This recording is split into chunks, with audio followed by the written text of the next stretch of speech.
நான் C. Joseph Vijay எனும் நான்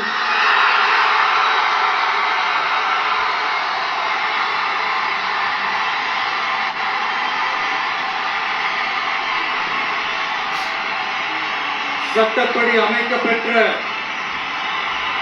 இந்திய அரசியல் அமைப்பின்பால் உண்மையான நம்பிக்கையும் மாறா பற்றும் கொண்டிருப்பேன் என்றும்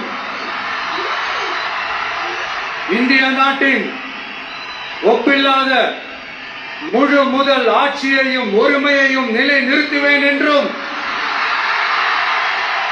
தமிழ்நாட்டு அரசின் முதலமைச்சராக உண்மையாகவும் உளச்சான்றின்படியும் என் கடமைகளை நிறைவேற்றுவேன் என்றும் அரசியல் அமைப்பிற்கும் சட்டத்திற்கும் இணங்க அச்சமும் ஒருதலை சார்பும் இன்றி விருப்பு வெறுப்பை விலக்கி பலதரப்பட்ட மக்கள் அனைவருக்கும் நேர்மையானதை செய்வேன் என்றும் ஆண்டவன் மீது ஆணையிட்டு உறுதிமொழிகிறேன்.